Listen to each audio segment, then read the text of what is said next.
Será que essa forma de criar, nunca dizendo não, nunca dando bronca, nunca brigando, nunca botando de castigo, não tem cantinho do pensamento, será que isso não vai gerar crianças mais permissivas?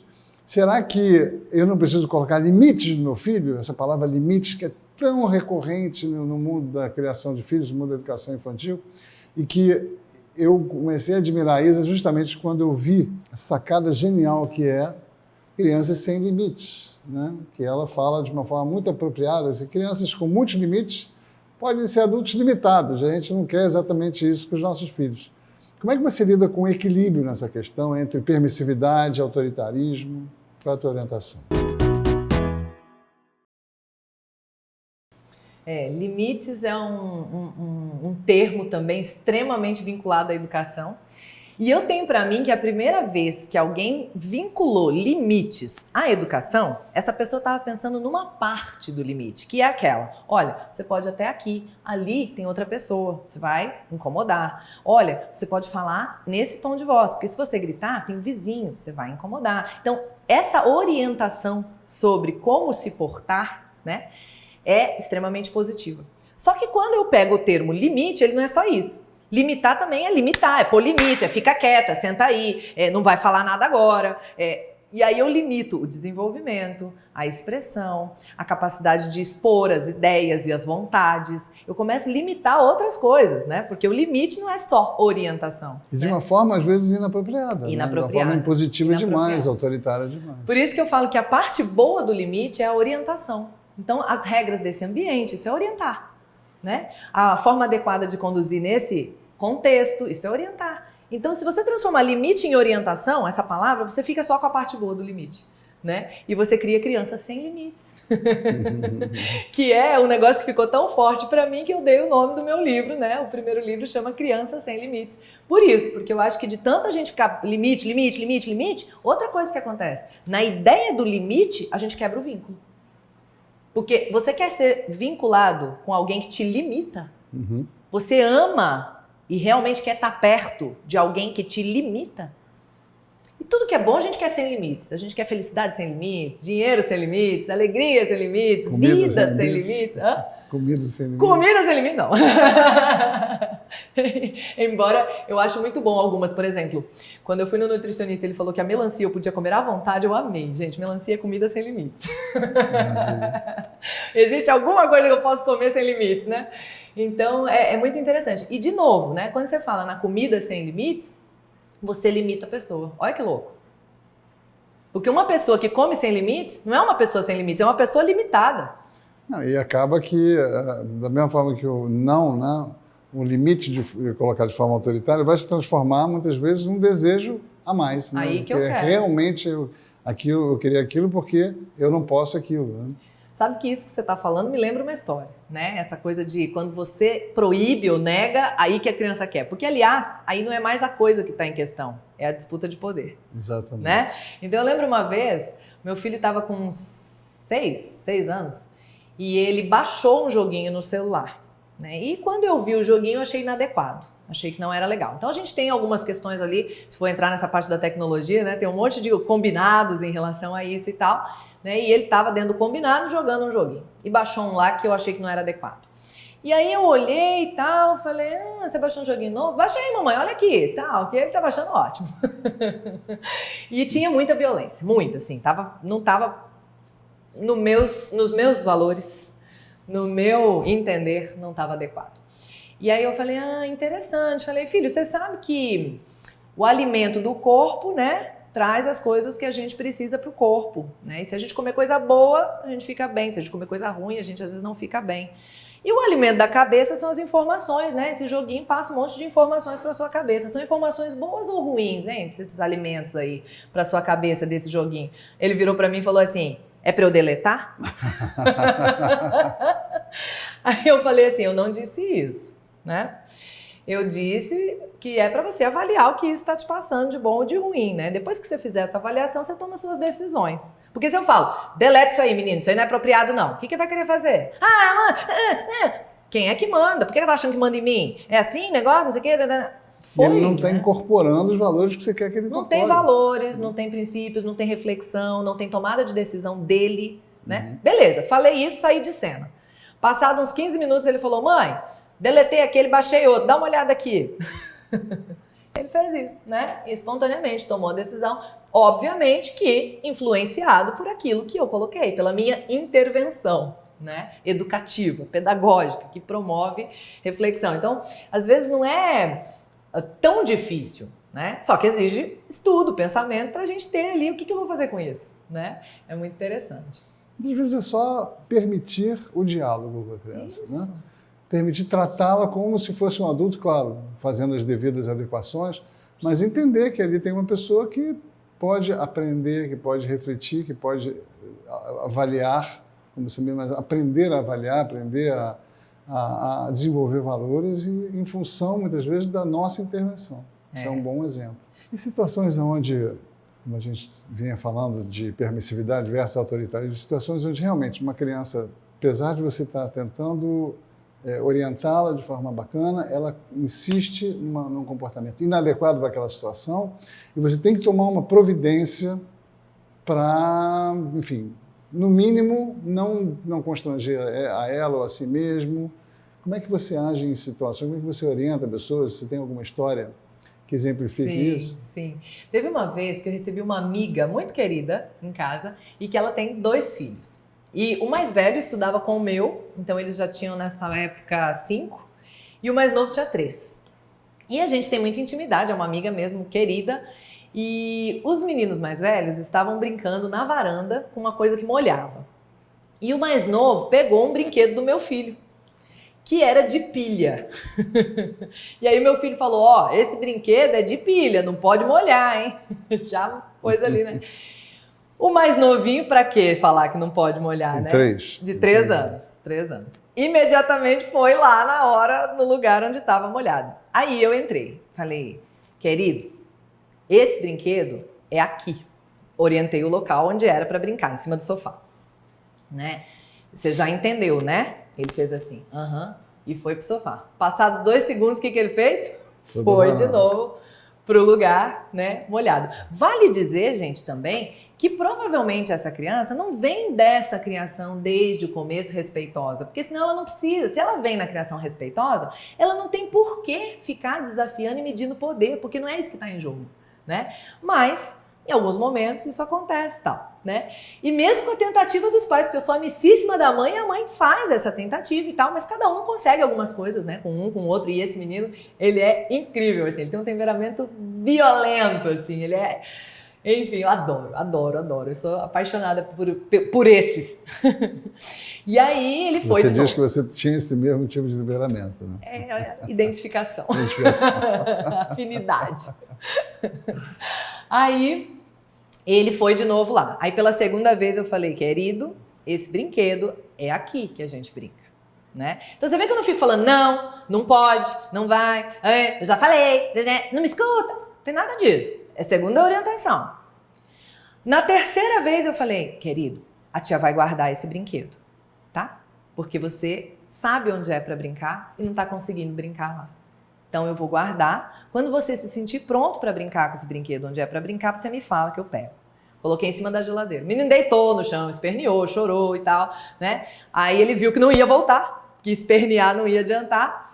Aí eu fui conversando, né? Falei, não precisa chorar não, vem cá conversar com a tia e tal, né? Você quer brincar com aquele brinquedo? Quero. Onde é que é para brincar com aquele brinquedo? Né? E aí você vai.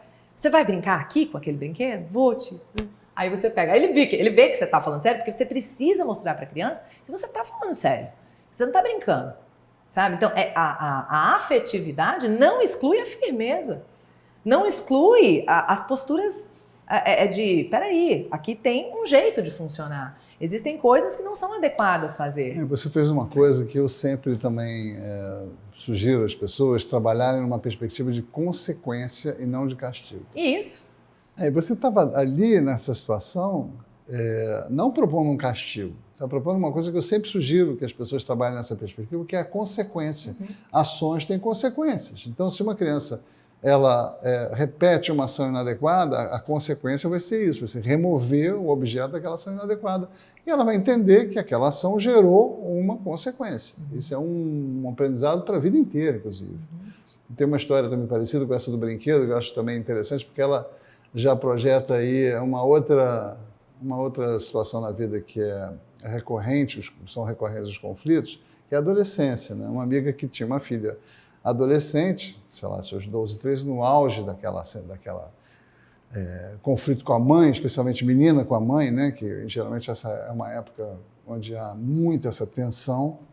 Ela quer se diferenciar da mãe, ela quer desafiar a mãe. Aí sim, já é desafio usando o córtex pré-frontal e muitas vezes manipulando as situações. E ela, toda vez que brigava com a mãe, ia para o quarto e batia a porta com uma violência. É uma casa, eles moram. E a casa tremia e todo mundo ficava, ai, que coisa horrível. E ela batia a porta várias vezes. E toda vez que tinha qualquer conflito, ela se retirava do quarto e batia a porta.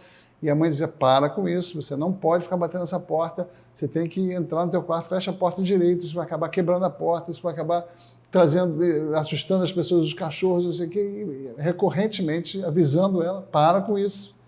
Aí um dia ela falou, se você bater essa porta, eu vou tomar uma providência. Ela foi lá, bateu a porta de novo.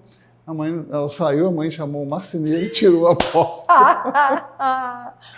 Agora você imagina uma menina de 12 anos ficar uma semana sem porta no quarto. Ficou desesperada, nunca mais bateu a porta. A gente precisa mostrar que está falando sério. E aí né? É uma consequência lógica Sim. daquela ação. Né? Não está batendo a porta, vai tirar a porta. Né? É uma coisa absolutamente cristalina. Demonstrou ali um comportamento inadequado e a forma mais correta de se... E melhor ainda, se puder saber o que vai acontecer, né? Então, se ela fala, ou eu com o menino, né? Olha, se você não usar adequadamente, eu vou guardar. Isso. Você dá a chance dele usar adequadamente antes de guardar. Olha, se você não, né, usar a sua porta adequadamente, eu vou tirar. Muito bom, né? Então, eu acho que quando a gente fala da afetividade, às vezes, a gente tem uma visão muito dualista da vida, né? A gente acha que a firmeza exclui a afetividade e que a afetividade exclui a firmeza. E não é isso. Na verdade, para a gente conseguir chegar no equilíbrio, que é o grande desafio da vida, talvez, em qualquer área, né?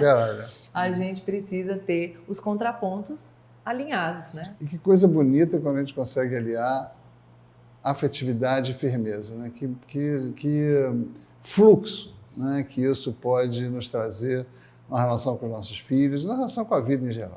Você quer um outro exemplo de afetividade com firmeza? A gente adora as suas histórias. Que bom! Eu fico feliz. Eu acho que elas também, às vezes, mostram que não é tão difícil assim de fazer na prática, né? Porque a gente, às vezes, fica no campo das ideias e tal, e são boas. E muitas vezes a reação mesmo das pessoas é natural. Isso é irrealista, isso não dá para fazer na hora, mas tem coisas que dá sim, dá, muitas vezes dá. Né? Muita coisa dá e cada um encontra o seu jeito também de fazer dar. Exatamente. Né? É o que cabe na sua família, com a sua combinação de estrutura e temperamento com a do seu filho, da sua filha, com o marido, enfim, né? Daqui a pouco a gente podia falar de marido também. Marido, para entrar nessa história, às vezes, né? Eu não sei se é o marido que está assistindo aí, né? Mas a maioria das vezes é a esposa, né?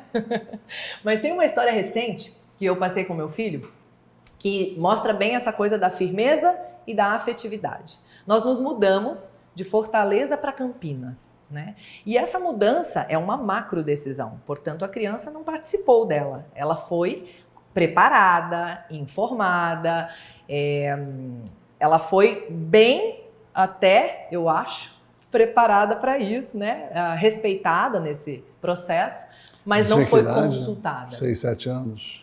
O meu filho está com 7 anos. Agora eu tô falando desse menino de 7 anos. Foi agora. Nós nos mudamos tem 3 meses. Nem isso. Daí, nessa mudança, então, que ele não foi, né, consultado, não foi uma escolha dele, né? Ele naturalmente sentiu, como todos nós sentimos, uma mudança dessa magnitude, porque a gente saiu de Fortaleza, sempre sol, calor, tempo bom, todo mundo para fora, para Campinas, e pegamos um momento de muito frio. Todo mundo para dentro. Levou 15 dias para a gente ver criança no condomínio. Porque estava frio e todo mundo intocado. E tem as perdas, ele perde os amigos. Os amigos que ele ficam todos lá, os vínculos, os relacionamentos, enfim, a estrutura de vida. Estava fazendo natação até agora, não estava de volta, agora acabando o ano, deixando para o ano que vem, então muda tudo, né? Então é pesado, é puxado, né? E algumas pessoas sentem até mais do que outras, né? E aí eu percebi que ele começou a vir mal-humorado. Veio um dia mal-humorado, contou de uma discussão com uma professora. Aí a gente orienta, conversa e tal. Veio o segundo dia mal-humorado, contou de uma discussão com um amigo. Orienta. senta, conversa e tal, só que você vai somando os pontos. Espera aí, o menino mal-humorado ontem, o menino mal-humorado hoje, no terceiro dia começou a brigar com a gente. Qualquer coisa era motivo para brigar comigo, com o pai e tal. E aí chegou num ponto, e inconscientemente, ele sabe que quem causou esse transtorno na vida dele fomos nós. Exatamente. Que decidimos nos mudar, né? Então, veio pro nosso lado, né? E aí, beleza, eu tava entendendo mais ou menos o que estava acontecendo, mas você ainda também envolvido com um monte de coisa que você tá fazendo, você não tá todo o tempo parando e pensando o que está acontecendo agora na vida do meu filho. É vida real, né?